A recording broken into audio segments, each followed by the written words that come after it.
What is a compelling vision? Something which goes beyond yourself. When I talk about compelling vision, let's look at this. What happens is that when I am moved by what I see, or what I hear, or what I feel, my vision is limited only to me. What I see, what I hear. Okay? So here there is an I before. Me. My. Mine. So the vision is quite small.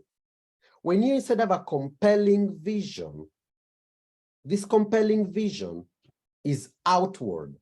When you have a small vision, it starts from outside,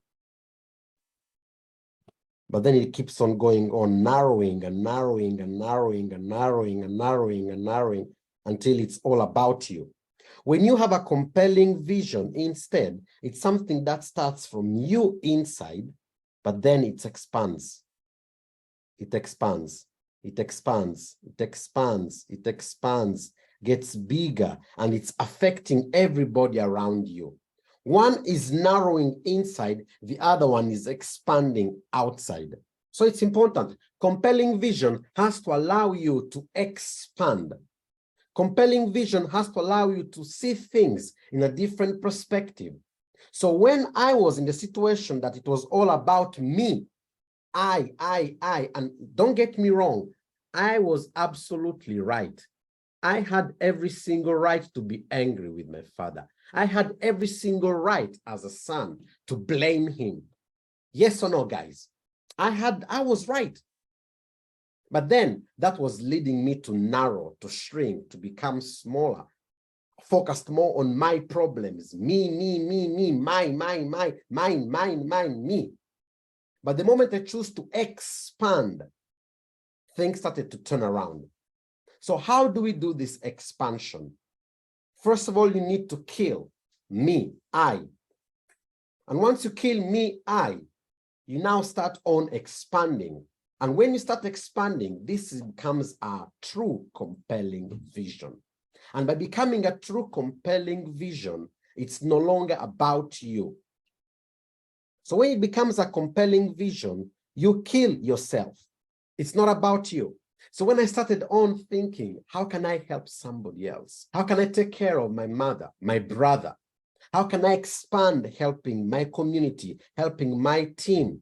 My expectations started to change. And the fastest way to create a compelling vision is to divorce from your expectation. Divorce from your expectation. And exchange the expectation with appreciation. You need to be able to divorce from your expectations and marry your appreciation. You see, from going on expecting things to happen in my life based on what I was saying, based on what I was hearing, and based on what I was feeling, I chose to stop expecting. And I chose to now start to appreciate. I started to appreciate the fact that even if my dad had left me with debts, I had food. Even if my dad had left me with debts, I had a job and an income. I was a director of a company. Even if I was feeling ashamed, I had some people who are still loving me.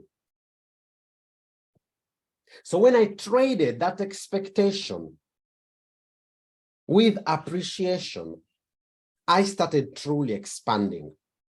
And by truly expanding, I mean the fact that I was able to move from a position of demanding to a position of actually receiving and giving. I stopped focusing on me and my problems and staying in there, expecting something to happen from nowhere, but appreciate the little that I had.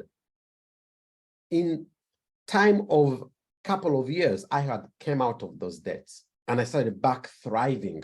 Now, I'm not telling things are easy, but things are better. Things are getting better. So I stepped into my true identity by starting to appreciate. You want to get into the truth, learn to start to appreciate.